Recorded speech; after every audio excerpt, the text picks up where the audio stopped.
Ublumi, good afternoon. Welcome to the Tunnganarniq Show. I am your host. My name is Margaret Elias. We are broadcasting live from the Inuvialuit Cultural Resource Center located here in Inuvik. Today, for my guest today, we have the Mr. Dez the Eskimofo Loreen. Yeah, that's right. Eskimofo in the house. How you doing, Margaret? How's things? Good. How are you? I'm doing great. You know, honestly, this year I think has been like a really good year for me. The last couple of years have been really good for me. Mm-hmm. You know, sort of mentally and stuff. And I'm in a good place. That's nice. Good. Yeah. So, thank you for being on the show. Yeah. Hey, thanks for the invite. Honestly, I've been waiting. Since you guys started doing this, I was like, oh, that's something I could do. And then I was like, I'll get the call someday, right? Yeah. Cool. Well, we're getting back on the track of more regular shows. Nice. So, yeah. But the way I start every single episode is I would like you to introduce yourself the same way you would introduce yourself as if you were talking to an elder. Oh, wow. Okay, yeah. Perfect. Yeah, okay, excellent. Okay, who's the elder here? Am I looking at here? Okay, so, hey, hi there. My name is Dez Loreen. I'm Inuvialuit from Inuvik in Northwest Territories. My dad was Métis, and my mom just liked to chase people, I guess. I don't know. So I'm not fully Inuvialuit, but that's why I can have the sick beard, is because I'm Métis. Yeah. And if you're looking for beard tips, it's donair sauce and gravy. It's a lot of applications of that. But no, I'm a husband. I've been married for 16 years this year. Our daughter is 15. And it's just, it's a wonderful life. We have 2 little dogs, and I like to tell stories. Yeah. So where's your mom from? Where's her family from? Where's my mom? Oh, you're just traditional already here. Yeah. Hey? Okay. So my mom is from Tuck. Yeah. Yeah. So my mom is from Tuck. Family's from Tuck. Yeah. And so it just sort of, I don't think it started there, but that's kind of where it's growing from. Mm-hmm. So you and I have known each other for years. That's right. We went to school together, but you're a little bit older than me. Yeah, it just makes me feel worse about it, for sure. I'm talking about myself too here. Yeah, it's just you're just older than I am. You're just up there. So elder millennials. I think that you and I have the same interests.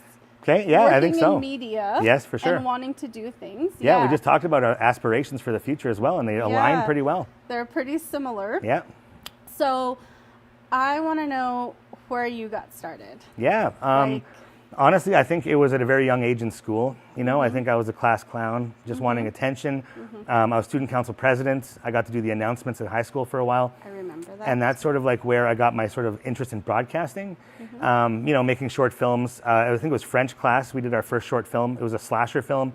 They let us make a horror mystery, but we had to do it in French. Yeah. So I feel bad because looking back, I should have just said, let's do this in Inuvialuit. And it would have been, I think, a lot harder to do, like dialogue-wise, we'll see. No, so it was a short film there. It was just sort of getting in front of that. right out of high school. I got a job with computer tech at IDC, but I realized that I didn't really like it. You know, I have an interest in computers, but I really just don't know how to treat people when I'm in a point of authority sometimes. So if I'm supposed to be telling them like what they're doing wrong, it's like I'm really like, you know? Yeah. So I got out of that pretty quick, or more or less they let me go because I stopped going to work. Oh. So, hey, so when you're out there, you know, go to work, kids. You know, try hard, because if you don't, they'll notice. They'll notice pretty fast. So I like to say the job bored me to the point where I just lost interest. But honestly, I think it was, it was, like I said, when you're the trainee and you're fixing computers, you're just essentially blowing dust out of stuff, right? You don't get to do the really cool stuff because that's what the certified guys are doing. Yeah. I answered an ad actually for ICS, Inuvialuit Communications, looking for a production assistant. And we joined up, and I think it was my first week on the job. I was already operating camera and learning how to edit on Avid on the computer. And from there, it was just like, I belong here. I belong in media communications and creating. So from there, it was just news reporting and onwards and onwards. It's a creativity, right? Well, I mean, that's it. I think it sort of comes down to, you know, a lot of my former bosses, they say the same thing, that I'm not really intimidated by a blank slate. You know, like that blank document is there. I can sort of see where I want to go with it. You know, and some writers, you know, it's tougher than others, right? Yeah. So everybody has a different process. I'm very much a procrastinator, and that's kind of got me in trouble. Like I was the editor of the Inuvik Drum for a bunch of years, and I would literally write the newspaper in a day. Yeah. Like they would give me the whole week to write the paper and insist. Like they were like, "Hey, it comes out on Thursday. Maybe start writing on Thursday." And I would start assembling the pieces. You know, I would do interviews, get photos. Wouldn't do anything with it. You know, party all weekend. Don't do this, kids. Don't do my 20s. I honestly wasted my 20s pretty hard. Yeah. You know, I didn't take it seriously. Yeah. You know, I think out of high school, I knew I wanted big things, and I knew that I was destined for big things, but there was a piece that was missing, and that was the hard work. Okay. And that's in the middle. Yeah. You know, without that hard work, there's nothing there. You can't build a foundation off of that. So I kind of spent like maybe 10 years kind of spinning my wheels a bit, you know, and I was good at writing. I love writing, and I love, you know, that sort of thing. So it was natural to me. You know, people like the stories I was producing. Yeah. My editorial writing, I won an award for it. I won 2 awards. Oh. I won a 2nd place award in Alberta and a 3rd place national award. That's cool. For an editorial I did called "Skateboarding is Not a Crime." Okay, so am I looking at this guy or this guy here if I want to make it cool? That guy? Oh, yeah. Yeah, if I just want to like look at the camera really quick and be like, so anyways, boom, right, like that? Yeah. Yeah, just over there. But so like I said, but we talked about this earlier too. And I think a big part of being a public figure, being sort of an entertainer or a celebrity, you know, for a lack of a better term, is that you do need to be liked to a certain degree. You do. Especially when you're starting off. Yes. If you are funny as heck, if you're the funniest person in the world, then you can get by. Yeah. Right? But until you get that market, until people see you for that, you need to be supported by and liked by the people that are in your community and base and region. That's why I'm lucky in the territories, you know, like I've gotten territorial exposure through my time as the Inuvik Drum, through News North, CBC North, and APTN in Yukon. So I've done a lot of TV news. I was a host of Swang in here at ICS for years, you know, so a lot of people got to know my name in the region, but I found that wasn't enough. It was almost like becoming an infamy of like, hey, you need to be a nice guy as well. Otherwise, people are just not going to like you, and then they're going to be talking bad about you. And then when you show up on TV, they'll say, blah. Yeah. You know? Yep. And so it's something you got to think about. It's something that not a lot of people think about because, and you know this more than anybody, especially being somebody who wants to be in that spotlight and be out there, is a lot of people are shy. So shy. And as an interviewer, it's some of the hardest things I've done now, especially when I'm on radio. You know, when I was doing print, it's easier to sort of paraphrase people and you know, paint a picture. But when you're answering yes and no answers, it's tough. It is. Because it's like, oh, so do you like art? Yep. And then you're like, so what do you like about art? What kind of art? Yeah, right. And then you're like, well, now I'm starting to dig here, right? You have to dig and pull it. And that's it, exactly. And that's what the fun of it, though. Yeah. But it's not for everybody. It's you not, know? yeah. Because it can be stressful. And I think that's why I've got gray hair. I've got 2 gray hairs. So call me Graybeard. They call me Graybeard. Nobody calls me Graybeard, but. Yeah, no, I actually spoke at the Arctic Development Expo. Nice. The keynote at the end. Yes. And one of the things that I had talked about was one of the challenges that I face is and this is what I've heard from elders in the community is our people, Inuvialuit people are very shy. Well, like 99% of us, yeah, for sure. Yes, and they don't like, the way it's described is we're all together. Yep. And it's very rare that you see one come out. Yep. To do that, like I was lucky that I had teachers like that were saying, you need to like express yourself. Exactly. Yeah. You need to like stand up and do public speaking. And I was shy. Yeah. I was so shy, but I forced myself to do it. But I have a passion the same and as that's you. it. And you need that passion because you can push people to go out of their comfort zone, and they will. But they'll be very uncomfortable, and sometimes it adds that anxiety, right? It does. My partner, my wife, is the same way. You know, her and I are so different people that she's very shy and very out of the spotlight. Yeah. And I'm like, babe, I need somebody to get up on stage and do this thing with me, or you know, I need somebody to hit me in the face in wrestling with a sheet of metal. And she's like, no. And I'm like, I don't want to do that. I'm shy I'm shy to go to the grocery store. Yeah. I don't want to be in front of people talking. Yeah. So I don't it's think tough. that my husband is quote unquote shy, but he's a very quiet guy, which is I'm the opposite. Exactly. Well, you need that though. You can't have two loud people in a relationship. It just doesn't work. It just doesn't work. It's just who gets to listen? Nobody listens at that point. There's no listening. No listening happening. So, like, we're talking about it. I would like to hear the things you have worked on. Yeah. So if we can start back when Facebook became a thing, like social media started picking up, like what are some of the things that you think that you off the top of your head you could think of? Well, you know, like I talk about, you know, being a creator and wanting to make videos. I've always been a visual artist, a performing artist. I've liked acting.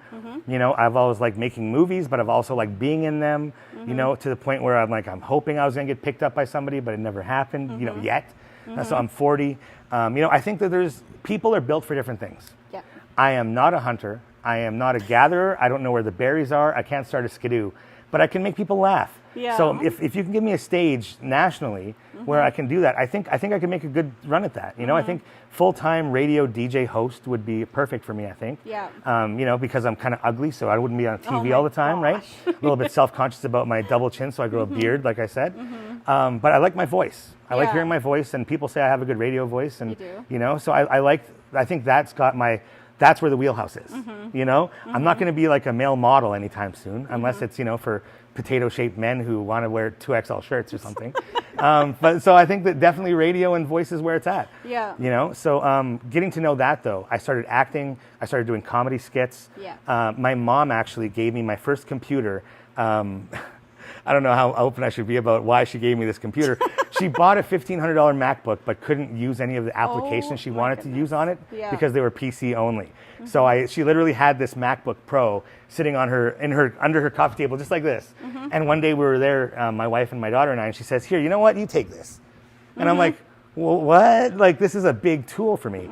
And that week I made my first skit. I called it Pizza Professionals. Okay. And it was a fake infomercial where I was the customer, I was the person selling it, I was everything. I acted in it all myself. And essentially we offered a service for people who don't like gross onions on their pizza, like a Delissio. Yeah. So I'd come to your house with my little technological masterpiece marvel of a spoon, and I would just pick the onions off your pizza. So you would, and then the whole gimmick was, you can barely taste onions at all, right? So, and that was like a 3-minute video. And I cut that on the computer. I didn't even have a camera. So I was using the webcam for the whole thing. Yeah. So in my mom's kitchen, I had like, you know, the can of flour up here, and I had my laptop on it, and I'm getting the angle right. And I had a little lamp for like lighting. I had my own rig because that's all you had, right? Yeah. Making little comedy videos like that. In 2017, was it 2017? We did the Inuvik comedy thing. Was it 17? 2017? Was it 2016? 16. Yeah. So CBC Comedy Crew did a national call out for comedians for trios. They said, "Are you funny? Get 2 of your friends and make videos and enter this competition." So I went to 2 of my friends, Brandon and Brendan. I said, "Hey guys, do you guys think that this is something you could do, like that, you know, you'd be interested in?" Absolutely. You know, Brandon wanted to get into music production and video, and Brendan wanted to be a comedian. So it went great. It went awesome. We started talking about brainstorming what we could do. I had a bunch of ideas already made. Yeah. So we came out of the gate that first week and we shot maybe like 9 sketches. Oh my goodness. And I just started editing them like all myself. I've always done my own shooting and editing. So for Totally Arctic Wrestling, we'll talk about that later. Obviously, we're jumping way ahead now, decades ahead. Wow, I'm old. I am old. When you start talking about things you've done and you can say decades ahead, you're like. That's why I was like, we went to high school together. Let's go way back here. 15 years, 7 to 18 years ago. Wait, no, I graduated 22 years ago. My gosh, like this is there are kids out there who have been legally drinking for a lot longer than I've been graduated. So I don't know. I'm just, it's a long time. Yeah. But so anyways, we did this trio thing. We called ourselves Inuvik Comedy.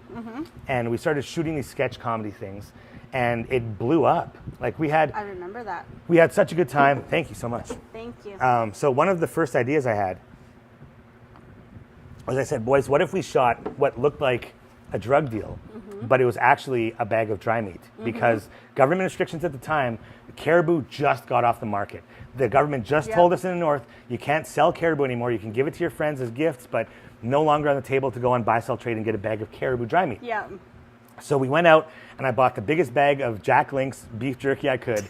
And we had a bad camera, so you couldn't tell it was just beef jerky. But if you I was just going to say, at it, I thought it was dry meat. Yeah, no, it would have been too expensive. That would have been $150 of dry meat. We're not doing that. So we made this video about how tight government regulations, GNWT, I'm looking at you, have created an underground economy. Yeah. And it looks like a drug deal. And the buddy's trying to score this from this guy in an alley. We drove around town until we could find 2 fences into this little alley. Yeah. And we shot it a couple of different ways, but we finally found the way we wanted it. We did a couple of takes, edited it together, put it up, and it's still getting shares. That was made, I think it was 2015, 2016, and it's still getting shares. I remember I messaged you. I watched that, and I was drinking something, and the psh, that happened. That was a real thing, and I messaged you, That's and what we you want. were like, Message me anytime with thanks that. for sharing that. You were just so happy that people were reacting, man, and that's it. That was the funniest thing. Because Brandon, he just dropped the bag like it was drugs, and you just walk away like you're checking the bag. Yeah, exactly. Yeah. We played it off so well, but the problem with that, though, so we had a full bag of beef jerky. Yes. And when we started shooting that day, we had a full bag of dry meat, right? Yeah. Except it started we went through 10 or 15 takes, and every time that Brendan would go whoosh, and Brandon would take it and smell it, and then take a piece out and, hey, you got butter? And he said, no, butter's extra. Yeah. We did so many takes of this that the bag got so low that I had to slow it down so you could actually see that it was meat and not anything else. I remember that bag was not full. No, not at all. It was very empty. It was very empty to the bottom because we did so many takes of this. It did look like dry meat. So that was it, right? And so that was the thing. But so that still gets shared. We out of 255 teams nationally that entered this competition, we made it to the top 55. That's crazy. We made it through 3 cuts. It was it was 2 months of our lives. That was just unbelievable. It was so funny, though. It was so good. It was so fun nationally. Then we realized what we did was we made a mistake. And this is something I wanted out there, share with everybody out there who's creating content and making videos like this, is throttle your, what you export, right? Throttle your, trying to use the cleanest language I can here, but honestly, whatever your cache is, right? Whatever load of videos you have saved up, just really sputter that out. If you have 10 videos made, don't release all 10 that day. Yeah. Release one week and then build it up and then release another one the next week. That way, you're giving yourself time to create. Yeah. What we did was we made 10 to 12 videos and we put them all out back to back almost by the day. I remember as that. soon as I could make them, we were putting them out. And then we realized that after 2 weeks, we didn't have any more content and people were becoming reliant on, hey, you guys are putting out content, so where is it? Yeah. So then we started writing more stuff and going back and shooting more. And then we realized that we were also creating an issue with ourselves in that because I have the background from ICS, because I came as a video producer I was the cameraman, I was the editor, I was the sound guy, I was the lighting, it was a lot, right? We started off too much. Yeah. Our bar was too high. We had 3 lights. We had 3 full light rigs we'd set up for every shoot. And we'd have 2 cameras and we had this big tripod and it was great equipment, but it was way beyond what we needed for what we were shooting. So it became an issue of shooting stuff became too cumbersome. And it would be like, oh, not tonight, guys. I don't want to set it up tonight. Oh, we don't want to get it. Oh, it's a whole big thing. We'll do it next time. We'll do it next time. And then creative differences started becoming an issue in that I can't really say, that's kind of unfair to say. Yeah. I had a gross idea. Brandon said no and wanted to use, like he wanted to edit. He said we could fake it. And I said, no, the joke about this is it can't be edited and people need to watch it back and say, wow, that was a one shot. Yeah. And so I actually pitched it to Brandon and Brendan when we did Inuvik comedy in 2016, 2017, and it didn't go anywhere. And I shot it in 2019 or 2020 with a different group of friends. And the whole thing was called Drop the Pop. And I had this idea where I said, you know, I struggle with, okay, I'll be honest with you, with, you know, like this is a secret between you and me, okay? Okay, and then the rest of... Well, nobody else is, this is not, don't pay attention to this part, guys. That's the joke. I love saying that whenever there's a big audience. I'm like, this is a secret between you and me. Just between us, okay, guys, just between us. I struggle with pop, with soda. Like I drink a lot of it. I can drink up to maybe 6 to 10 cans a day if I don't like throttle myself off, which is wild because I'm 280 pounds right now. I should be 500. Like I only wrestle like 6 times a year, 7 times a year, right? Do you only drink, like, you don't eat? Well, just right? Pop? Just pop. I freeze it when I want to eat and I cut it up into with a knife and I little quack steaks of pop is what I do. But yeah, so this is like, I don't drink water. This is foreign to me right now. I'm getting heartburn by drinking this cup of water right now. Oh my goodness. Because I should have brought a Pepsi with me. It's that bad, right? It's that bad. I could get you a high chew. No, yeah, that's cool. Just have some of David's high chews. He's like, no high chews. There's no high chews over here. You can hear him opening them, right? But seriously, so I drink a lot of pop. I drink too much pop. And so the skit I had was, I've been struggling with it. I would tell myself, you know, oh, it's coming up New Year's, or it's my birthday's coming up in February. I want to stop drinking pop. And so a few years ago, I actually stopped drinking pop for 3 months. And I lost about 50 pounds because that's how much pop I drink. I stopped eating chips. I stopped chocolate bars and beef jerky. It was chips, chocolates, candy, and beef jerky and pop, the 4 staples of my diet. And I cut them off. And I did it pretty abruptly, you know? So it wasn't a very long-term, like, it wasn't sustainable. I knew that. And I said, man, like, I love pop. I absolutely love, like, I call myself the Pepsi warrior, right? The Pepsi warrior, you know, in TAW. But I honestly, I like Coke and root beer a lot more. But Pepsi is like my gimmick thing. So when I'm on, like, in front of the cameras and stuff, it's like, hey kids, yeah, Pepsi, drink your Pepsi. And I'm just like, ooh, like Krusty the Clown eating a burger or something. So I wrote this skit that I said, I love the taste of pop, but I don't like the byproduct of drinking it because then it just sits in here and becomes like, you know, it's not good. Yeah, exactly. It just sits here. Or here or somewhere. It sits on me. And so I said, what if I had a system where I could just taste the pop and then spit it out? I'm not drinking it, right? I mean, sure, you got to brush your teeth a little more frequently. Maybe it's more harmful on your teeth and stuff, but that's something else. Unless you live in Inuvik, and then you're pretty hooped because there's no dentist. But so I wrote the skit that I was going to come in and the guys were going to be sitting there playing a video game, and I was going to walk in with my bottle of pop, like a half bottle of pop, and a fresh can. I'm going to crack the can and say, boys, I got an idea for losing weight. And I swig the drink and I swash it around and I open the bottle and I spit into it. So now there's a bottle of backwash on the table. And then a third guy walks in and says, hey, pop, and he drinks it. Right? That's pretty gross. That's gross. See, a lot of people, I don't know out there, you guys are the jury. You guys be the judge. I didn't think it was that gross. The more you think about it, it's pretty gross. So you don't think about it, right? I pitched it to Brandon and I said, Brandon, you could be the guy that drinks the pop because I'm the biggest one. I have the most to lose. It's my idea of drinking, of losing the weight. He says, no, man, that's gross. He says, what if we put the pop bottle under here? And then we can cut and then swap it, or it's a different bottle. And I said, no, then what's the gag? Then people can rewind it back and say, nah, you just swapped it out. So he said, no, I'm absolutely not doing that. I'm not drinking your backwash. And I said, Brandon, it's not an actual bottle of backwash. It's only a little sip of backwash on the top of, it's a fresh pop. And we might be related, so this might be okay. And he said, no. So I said, fine. So like 5 years later, I said to two different group guys, I said, you know what? I'm going to be the guy to drink backwash. You backwash into it, and then like that'll just be it. And it's like, oh, okay, sure. So he's like, you're going to drink my backwash? And so the one day we got together, and being broke as I am, we don't have budgets for this kind of stuff. Nobody's at my door saying, here's your 12 pop for your shoot, right? I went out and I bought a can of pop because that's all I could afford was a can of Coke and the bottle that we needed. So I got the one can, and Wade Blue Gruben, he's one of the people that does the TAW with us, he was the guy that had the trigger, the line of dialogue. So the middle guy drinks the pop and spits it into the bottle. He I come in and I grab the pop and I drink it. And then Blue is supposed to say, oh man, he's got something to tell you, right? Yeah. That's the whole setup. Yeah. Blue has one line, it's super easy. We have one can of pop, one shot. It's the most expensive shot of the whole thing. We need to make it work in one try. Yeah. And I'm drinking real backwash from a friend who's not related to me, right? This guy's not related to me. Yeah. So he spits back into the bottle. It's on the table. I come into the scene and I'm ready and I know my part. So I grab the bottle and I took the biggest hero chug of this Coca-Cola I've ever had in my whole life. I just gave her and I'm thinking to myself, this is perfect. This is a great shot. We're getting it. We're getting it. We're getting it. And I put the bottle down and Wade Blue says, hey man, this something's got to something tell you. I'm sorry guys. And I said, what? What? So then take two. I was very clear before we started rolling. I said, Blue, I'm shortening your line, okay?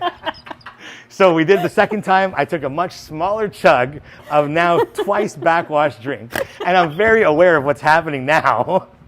And then I'm like, whatever happens, whatever he says, we're using it, right? And so he came out, he's like, boy, he has something to tell you. And I was like, thank you. So I think that's why it's even a quick cut at the end of the one we used, is because I was like, thank you. And I just got up and I was like, okay, we're done here, boys. Yep. So sometimes you get a little bit dirty. Yep. Wade Blue is actually my cousin. Nice. I grew up with him. Oh, perfect. In Tuck. Shout out to Wade Blue there. That's so funny. Yeah, Yep. he's a good guy. He's a real sport. He is. We shot the first ever stoner comedy film that was ever done in the NWT. I was a town council at the time, and believe me, the newspapers ate that up. They ate that up. And I had a role for Blue. You know, I was very much like one of those, I'm casting, but I'm also like, hey, this is the role I got for you. This is what I think you could do. And I wanted Blue to be the innocent kind of like man child that's just sort of like the innocence, right? So when we roll up on Blue in the movie, he's actually in the bushes playing guns by himself. So he's like, pew, pew, pew, pew. Oh, hey, boys, what's going on? And then we're like, were you just playing guns by yourself in the bushes? He's like, no. And then he pretends to like put it away. So we did a whole big thing. So he's always been pretty like, this is what you want me to do? I'll do it. To do stuff. Yeah. And that's what you got to do. It's like improv, right? They say, just say yes. You know, that's how you advance it, right? So that's what you did in 2016. Yeah. Fast forward to 2020. Yep. I remember you were working, I remember you were doing like a lot of things for ICS. Yeah. A lot of live for ICS when we started doing live. That's right. Yeah. So this was really funny. So Yeah. ICS and me go way back. Like I said, it was a newspaper ad at first. You know, when ICS was run by Wendy Smith, and it was really awesome. They took me on. They trained me, and I was a producer for a couple of years. And then Dennis Allen came in. I learned so much from Dennis. You know, working with Dennis, Patrick. Yeah. But no, we had a lot of fun. Yeah. And I think one of the biggest things at the time then too was we were doing the IRC Facebook Lives for the IRC Cup. Yes. And that was a really big thing. We did it the first year, and it was awesome. People wanted it back again. Yeah. You know, we had Scotty. We had a bunch of people come out and do commentary. It got even bigger and bigger. So then we said IRC gave us this modem, this portable modem that you could essentially just. I've seen David literally carrying it around in one hand with the camera in the other one, or you put it on the backpack, and you just become the internet, right? Yeah. And so then the little kids are, what's the password? A David password? And he's like, no, get away from me. That's how you make friends in a small community. I remember, like, because I was watching it at home, the IRC Cup at home. Yeah. And I was listening, like I was watching it on live. And I remember looking at Greg, my husband, who's like, hockey is everything to him. And I was like, Dez knows hockey? Like, no, what? No, not at all. Dez knows hockey? And that was the best part of it, because I'd be like, here's the ringer is on. Dez, that's the buzzer. And people would be live chatting like, Dez, you are awful. And I'm like, hey, listen, I know I'm awful here. I am the sizzle. There is no stake to this. Yeah. And that's when Scotty came in, because he knows hockey, right? Oh, okay. So I must have just watched the first couple. Yeah, so we were just sort of pushing buttons in the way of like, hey, let's make this a thing where it's established, but now we need somebody who can do it. Yeah. And I remember Lucy was the president of the board at the time, Yeah. and my phone was just like, zzz, zzz, zzz. Hey, what are you, zzz, zzz, zzz. Like, hey, you know, like we don't, you know, we need somebody who knows hockey in there. Like, let's get somebody who knows what they're talking about. That's so funny. See, I don't know hockey as well as Greg does, so you had me fooled. Well, that's the thing about being the sizzle is that you do that. You can, you know, they say liars make the best first impressions. Yeah. So there you go. So what have you been working on since you left? Yeah, well, ICS? I mean, since I left ICS, I've still been doing some short film like work. Like I've made like I think 14 short films now. Okay. Some of them funny, a lot of them horror, right? For Dead North Film Festival. Shout out to Dead North Film Festival. Film Dead North right there. Oh my I got gosh. the tattoo. It looks like the NWT crest, and it's kind of faded because the back of the hand is the worst place to get a tattoo because of the sun fading. Yeah. So you're always going to get it reapplied. And this has only been one application. Yeah. But it's actually a twisted take on the NWT crest. Oh, so the wolf is there, there's blood, there's broken I ice, see and that. graves with little zombies coming out of them. That's funny. And I got film because, I mean, Yeah. this is what I've been doing for my whole life. Yeah. And when I remember at a certain point, I started getting a lot of tattoos because I was like, I just started managing ICS, and I was like, I could retire here. I've got my perfect job now to get covered in tattoos because this is what, you don't get covered in tattoos when you're working at the gas station. Yeah. You do it when you reach the pinnacle of your craft and Yeah. you're like, okay, now I'm getting hired for stuff. Like David Stewart could get tattoos all over his face. And he could get hired all the time, right? All the time. Big ulus on your cheeks. Yeah. So I've been doing short films. The big thing, though, is I started doing stand-up comedy. Yes. Doing stand-up comedy, traveling for that. I've played Ottawa. I've done 700-person theater. There were like 500 people there, but still, that's a pretty big room. Super fun, man. The thing you don't know about comedy until you get into a big room like that is, like, I have 15 minutes of material. I started off with that, right? Like, just sort of stories and stuff. Yeah. And I can do that in 15 minutes, my set. I got there, and I was halfway through, and they were lighting me up because my time came. Yeah. Because they say, and one of the pros told me, when you're playing a big room, you have to let the laugh come back to you. Yeah. Let it breathe. Otherwise, you're cutting yourself off. Okay. So you got like, oh yeah, they're laughing, they're coming back, boom, now my next one, right? So it's a bit for pacing. Yeah. So I started doing stand-up comedy. I played Cornwall. I've done Ottawa. I've done Yellowknife a few times. This winter, this is actually a big announcement. This is a breaking announcement I'll give to you. Ooh. Exclusive. Yeah. Okay. I'm actually hosting the Arctic Comedy Festival. Wow. It's Whitehorse, Yellowknife, Inuvik. How This fun. October, early October, it's happening. And so I've been asked to host, and I'm super excited because we have a lot of awesome comics coming up for Yeah. this from all across the Arctic. Maybe we could turn that into a show. So there we go. That's going to be something coming up here. But that's not even the biggest thing, because that was what I love. I love doing comedy, and I really amped it up. Yeah. We started training to be pro wrestlers Yes. in 2019. Yes. And oh man, in June of 2019, me and Wade Blue got together, and we said, what if we made a short film? Yeah. I've already made a lot of them, so I know how to do it. What if it's a wrestling film? What if we're wrestlers, you and me wrestle each other, but then we also record the commentary ourselves. And then I dress up in a costume and I interview you before your match. Yeah. And then you dress up and interview me, and then we put it all together, and it's a big thing, Yeah. right? And then we said, wait, if we're going to do all this, then why don't we just learn how to actually do it? How to actually, yeah. So my brother-in-law sold us a boxing ring for $5,000. Wow. $5,000. Kurt Wayman, thanks to Kurt Wayman out there. Shout out to Northwind. Yeah. He shipped it up for free. Wow. 2,500 pounds of steel. Yeah. So we learned how to wrestle in a pro boxing ring. We brought up Mad Dog Marty Sugar, Ace Redmond Jr. from Yeah. BC.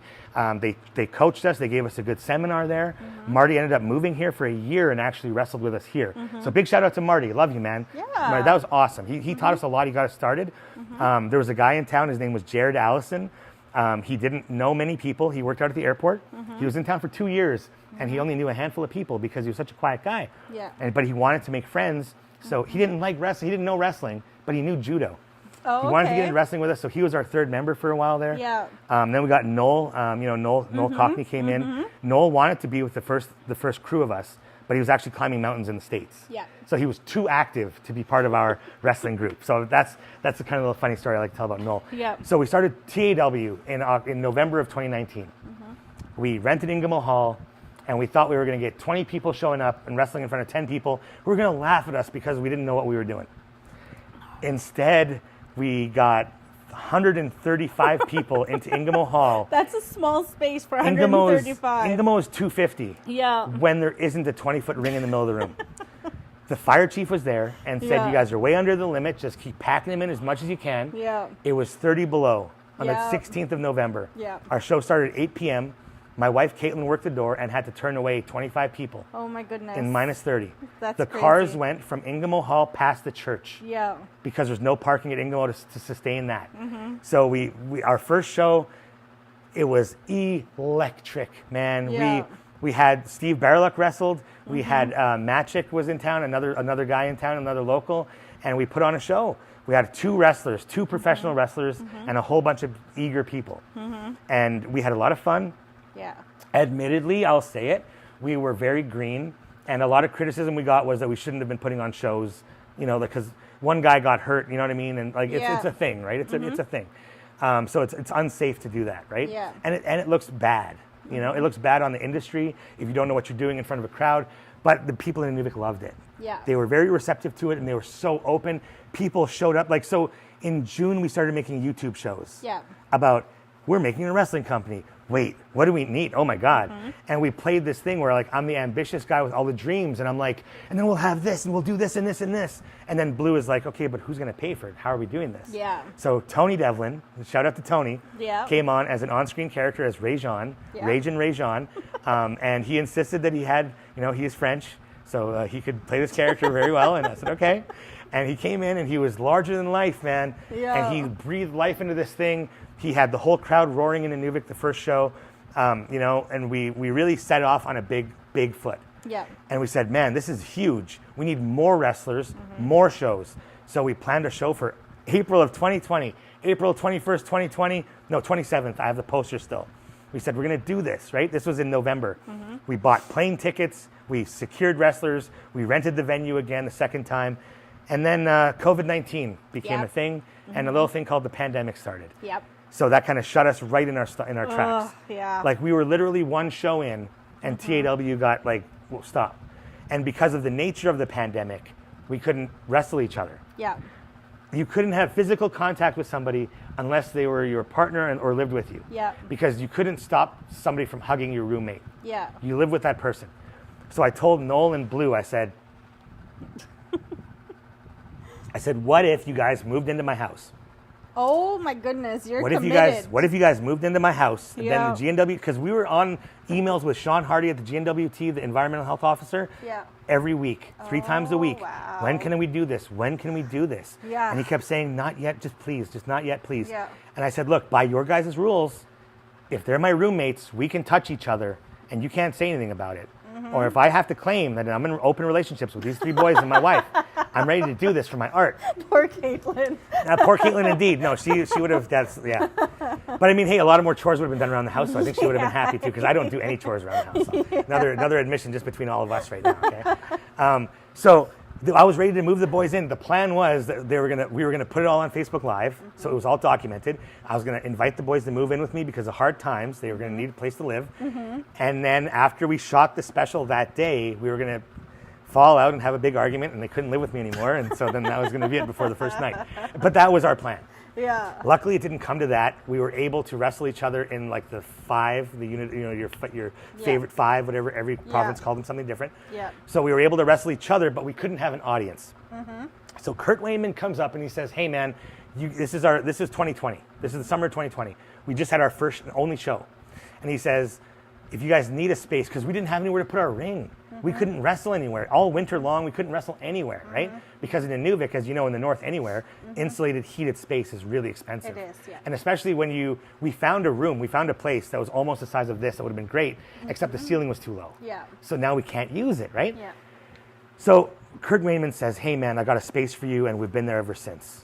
And all year round. So we've actually done tapings. If you watch our YouTube channel, Totally Arctic Wrestling on YouTube, we're in full winter gear. Yeah. Full winter gear wrestling. You can see the breath is like, and to the point where the audience, we take breaks. Not for us, but because the referee and the audience need to go warm up in the vehicles. Yeah. Like it's literally that cold out there. My goodness. Because it's like a meat freezer. Like you could be hanging meat. That's actually what we should do next year, is just hang meat. And just like throw somebody into a big caribou.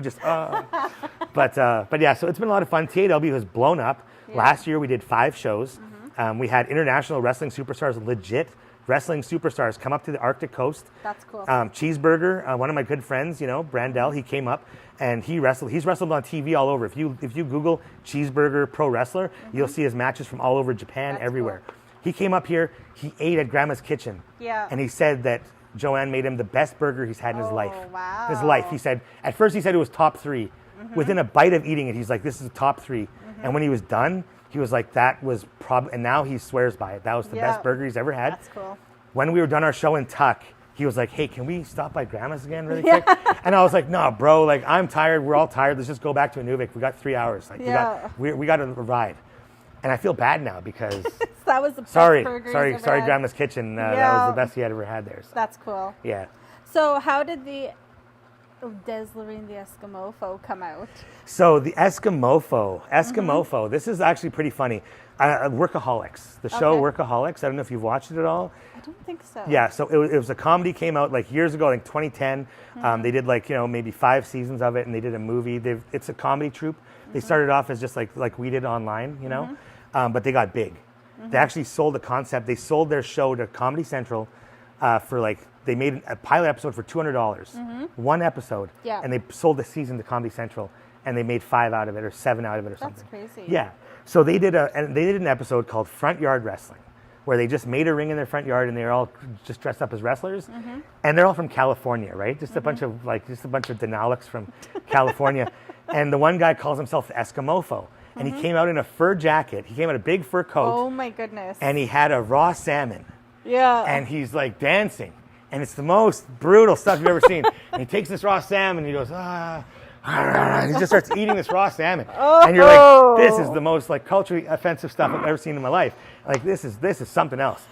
And so he calls himself the Eskimofo, and it was like, wow, that's never going to be used again. Like nobody's going to ever want to use that again. No. And I thought, well, wait a second, one guy might, me. So I actually reached out to Blake Anderson on Twitter, the actor who they created the show. Yeah. And I said, hey man, I'm Inuit.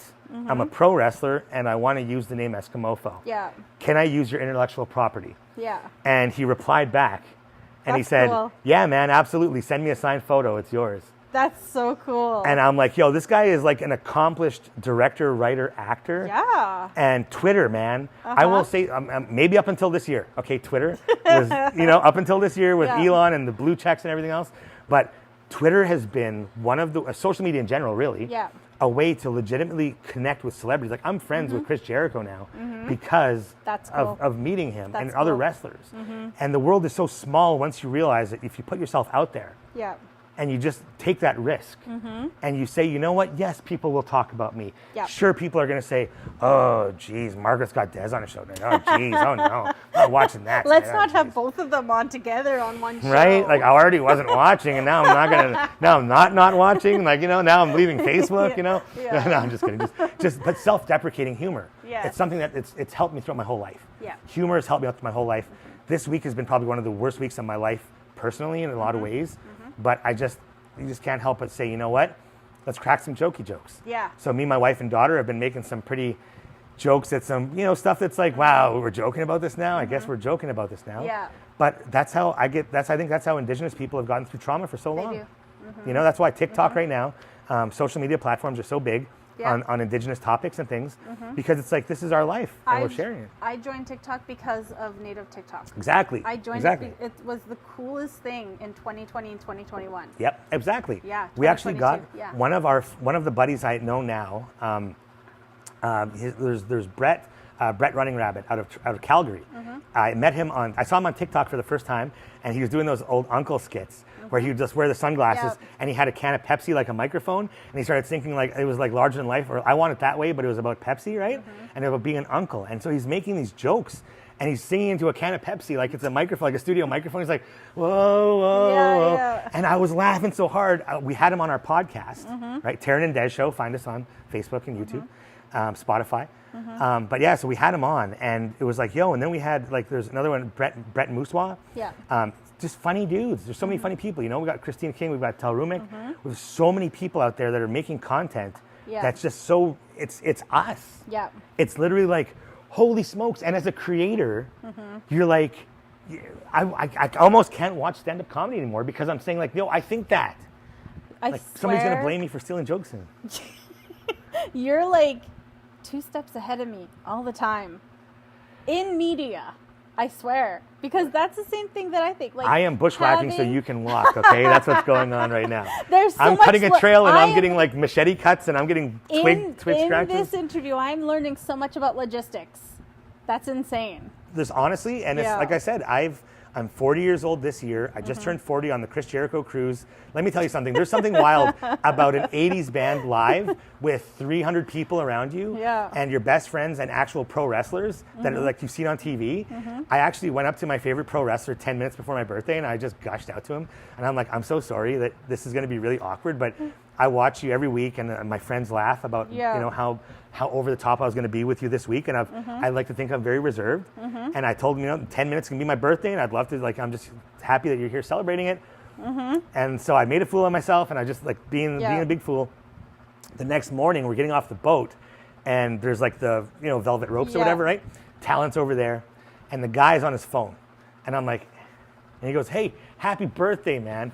And I was just like, my fat heart stopped. Like, I was just like, I was right in the middle of LA and it was already 40 above in Miami, sorry. And I'm like, my heart, stop, guys. I need to take a break again. I just took another one, but I need to take a break, like slow it down. So funny. Like, and these are the things that happen when you put yourself out there. Yeah. It was actually the Joint Secretariat here in Inuvik. I was working an office job. I took a break out of media. You know, like I went pretty hard in media for a while. I got about a decade in, and I took a break. You know, it gets stressful. You know, I wanted to find myself and see what else was out there for a while. You know. Yeah. You know, I mean, like they say, just because you can kick a ball really well doesn't mean you have to play soccer, right? So I mean, I got out of media, and I was working for the Joint Secretariat for the EIRB with Richard Binder, and we actually got to travel a lot. And they needed me to get my passport to go to Houston to travel and to go see this big oil company. Yeah. So I got my passport through work, and then I realized, like, wait a second, I've only been going to Edmonton every 3 years for wrestling.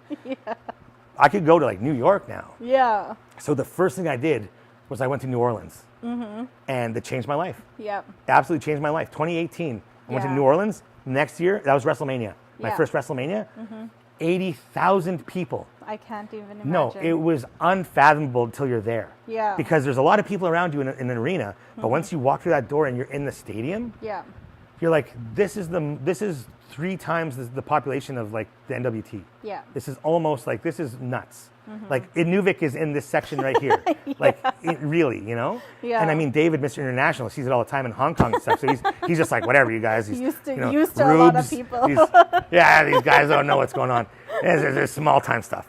But like, it changed my life to think like, wait a second, man, I'm chasing my passions now. And then, you know, not to get really serious, but you know, a little serious, a little dark bit, but I was reading a story to my daughter. You know, we were kind of talking and laughing in bed one night, and I was tucking her in, and I got this really strong like tightness in my chest. And this was in 2018. This was early 2019, 2018. And I was like, wow, like, oh man, that sucked. And I thought, I was like, whew, that kind of scared me because I was like, wow, man, like I didn't have enough time to make a goodbye video, or I was like, what if that was the end of my story? Yeah. And then I thought, what if that was the end of my story, man? What if I was just Dez Loreen, that guy that had a bunch of ideas, but never really saw anything to fruition? So I said, well, I want to do comedy. At that point, I've only done comedy at one time in my whole life on stage. And I was like, I got to go do more comedy. I've only been on stage 16 times in my life. Yeah. And I love it. And I want to do more and more, you know? So it was that point I said, yeah, we started doing the wrestling. I started doing comedy. I started upping my podcast. You know, we have like I say almost weekly because of scheduling, right? You know, as soon as they pay us to do with the podcast, we're going to podcast time. Yeah. But yeah, like it's just creating everything I can. Can we just take a moment to highlight what your podcast is called? Yeah, so the Dez Show is out there. That was my initial podcast. I did the Dez Show, which was on Cabin Radio. It was like a weekly show on Cabin Radio, interviews, music, and then it became just interviewing wrestlers as the Dez Show. And then my friend Taryn, I met her on the first Jericho cruise. And after that, it became like, hey, during the pandemic, we said, it would be great if we did a show together. So we did this thing. Well, at first, then I did this thing called Saturday Night Eskimofo, where I was kind of doing a Saturday night show just during COVID. Yeah. And I had like a nice setup where I could like a switcher like you have here, where I could like say, okay, now we're going to go to a video. And then I'd click the button and it would play one of the old Inuvik comedy videos. Yeah. And those are still up on Facebook and YouTube because like almost like episodes. Yeah. So the Taryn and Dez Show is what we're doing now. Okay. And that's like music, wrestling, party, safe. We wanted to make it as much as we could about safe partying, responsible partying, because that's a really big message that I've been trying to put forward out there. Like I've done public speaking to a lot of like schools, and I tell kids, teenagers especially, when there's two age groups. If it's younger kids, my talk to kids is, please go to school and pay attention. Yeah. It's important that you wake up in the morning, even if you don't want to, and your parents are really trying hard, so cut them a break. And then they get older, and it's more about like, hey kids, there are going to be distractions, there are going to be temptations in your life, and it's important to balance them out. Yeah. I'm not saying don't do it. Nobody should ever say, because then you're going to shut them out. But, moderation's key. It is. Safe partying is key. I talk a lot about, indulging, marijuana and drinking and stuff. Stay away from hard drugs, of course. But also everything in moderation. Yeah. Have a couple of drinks with friends. Put the bottle away. Yeah. Start a liquor cabinet. Man, when I was in my 20s, I went to the first house party from somebody in the South. They had a liquor cabinet. I said, what's that? I was like, are we really partying tonight? He's like, no, dude. And I'm like, well, what's all that for? And he says, well, that's just my collection. That's what I drink. And I'm like, what do you mean? And because usually, a lot of the way I was, I'm not going to put on anybody else, but I would sit there until my stuff was gone. Yeah. And that was the party. I was 19 once. I can attest to exactly. that. Yeah, just growing last up year. Here in the Arctic. Just last year, 19. Just last year. We were 19 last year. I'm 29 with 11 years experience. Yeah. But yeah, so like that's the one thing, like I have a lot of fun and I do like to tell jokes and I'm very inappropriate at times I shouldn't be, and I know that, and I know a lot of people who know me very well, looking at, Tamara, looking at my former bosses and everybody else that knows me, they know that I can be a handful because of who I am. Yeah. But when it comes time to do stuff, and it's the 11th hour and it's due tomorrow, I do stuff. Get it done. Yeah, I get it done eventually. Yeah. You're right. Yeah. So, I'm working on my reliability. Yes. So before we end the show, I'm going to ask you, because I've only seen it once or twice, to tell the funny joke about you in a blizzard. Oh, yeah, okay, cool. Do you mind ending with that? Yeah, absolutely. Yeah, okay, so before we end with that, is there anything else you would like to say? Yeah, absolutely. Well, thank you so much for this. This is amazing. This has been super fun. Thank you to ICS and to everybody else that's putting this on, Uvagut TV. Appreciate it. DezLoreen.com is my website. That's where all my short films are. That's where all the news. It hasn't been updated in about a year. I did some pretty cool karaoke covers on there. Everything I've created up until last year is on there. Yeah. Except for TAW. That's kind of where it stopped, right? So DezLoreen.com, check it out. If you don't want to see any of me, don't go to DezLoreen.com. Block me on Facebook. If you don't like me, just don't pay attention to me, please. Yeah. But yeah, so I tell a lot of stories about my life. Yes. A lot of my stories start with blackouts or include blackouts, but this is actually a whiteout, right? So I actually got stuck in a whiteout once. So I was actually out there shooting a short film about a reindeer herder in isolation, and I went out to the reindeer herd out near Knoll Lake. Yeah. Steve Cockney, myself, Jade English, we're all out there. And Steve is very much about business, right? So he's out there to do his job. He even said, I'm not out here to be your guide, right? I'm here to do my job and harvest these caribou, and that's my job. Yeah. So Jade was really cool. He was sticking with me, because I don't know how to operate skidoos. I'm very not good on the land. But I don't have money to send David Stewart out to shoot the scenes I need. Yeah. So I'm out there by myself with frost all over my face. Yeah. So we get out to the camp and we have some tea. And we're like, okay, now the herd is just a short ride out. Yeah. So we go into this little valley and we find the herd. And I don't know if you've ever been to a calving ground of reindeer, but everybody out there probably knows where I'm going with this. They really dig into the snow, like when they're there. So when you're like, oh yeah, hey, here you go, wham! Like the skidoo just turned on me. Like I flipped off the thing. And I'm like, whoa! And they're like, hey bud, be careful. And I'm like, yeah, thanks, man, now I know. So you're navigating this really bad, like it's tough terrain because they're digging like 3-foot holes in the snow. Yeah. So you're like trying to avoid that as much as you can. So we get out to the reindeer. Steve immediately, bang, sled gone. Yeah. He is not sticking around. I'm getting the shots I need. Jade is there getting his stuff. And then we're like, okay, let's go. We see that a blizzard starts rolling in. Now, the thing about being stuck in a whiteout in a blizzard is nobody tells you how long it's going to be. Yep. You don't know how long it's going to be. So immediately my mind starts racing. It was only 40 minutes, but nobody told me it was only going to be 40 minutes. If somebody said it's 40 minutes. Days.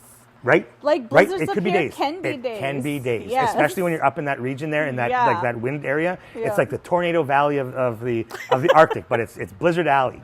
Yeah. So we're in this whiteout, and we put our skidoos together like this, and I'm already like, we had bright orange sleds, so we're like, okay, so we can, and so I'm immediately planning out where they're gonna find my body, and I'm like, I'll lay with my arm up straight so they'll find me right away, and I'm planning it out, I'm mapping this out. And I look at my phone, and I took it out, and I'm like, My daughter was 9 at the time. Oh my and I'm like, gosh, hey, the Paige, happy anxiety. graduation. I love you so much. I'm sorry I can't be there. I love you. And I love your mom, too. I love both of you so much. And then I stopped and I made another one. And I said, hey, happy marriage. I love you. Oh I love the choices you're making. I even made a couple of different marriage choices just because I wanted to be kind of specific in case she went a different way than I was expecting.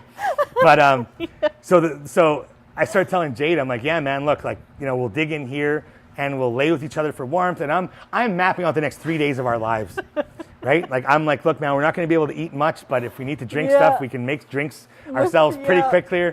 So, we shouldn't eat the snow, but we can create our own drinks easily enough. And he's like, dude, like, he wasn't, Superman of the land either, because he was only out there a few times. Yeah. So he was obviously kind of overwhelmed too, like what's happening. But he knew how to use a knife and, like skin a reindeer. Yeah. So he was already like Bear Grylls compared to who I am, right? So the thing clears up, the snow clears up, and we go back to the camp where Steve is, and Steve is outside skinning his reindeer, and he goes, oh yeah, I was going to come get you guys in another half hour if you didn't show up. And I'm like crying because I was like, dude, I'm a different person now, man. Like, I made like peace with God, and I made promises about, like, I'm supposed to go to church this weekend now. Oh my gosh. So that was my harrowing experience in a blizzard. Oh my gosh. That's so funny. Hey man, I'm from Tuck. I would have been scared. I would have been scared if I got stuck in a blizzard.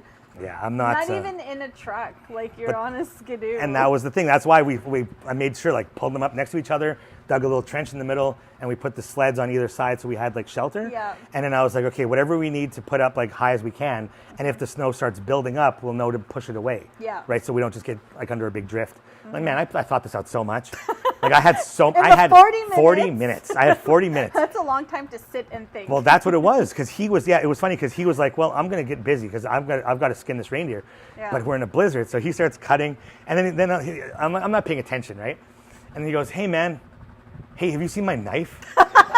So he drops his knife in the snow. Thing. Yeah, his one knife, and it's gone now. So I'm like, okay, so when the bears show up, we got nothing. I'm like, we're just going to be nothing here. That's so funny. Well, thank you so much for coming on the show. Hey, thanks for having me. Honestly, this has been so much fun. It's so nice to be on the other side of these things. Yeah, I enjoyed it. Creativity. I foresee something in the future, hopefully. Yeah. Where we could work together and do something else. Absolutely, man. Absolutely. Yeah. There's ambitious crossovers happen all the time, right? So So I mean, I'd love to see it. I'm always open for freelancing. So if there's any, just trying to get myself work here at the end. Back again. Yeah, exactly. Just back. really I'm a pretty good shooter. Not as good as David Stewart, but I'm pretty good. Okay. Well, thank you for coming on Thanks and so being much. on the Унanăьминиq show. And I'd like to thank you all for joining in on this episode, and we'll see you on the next one. That was good. That was really good.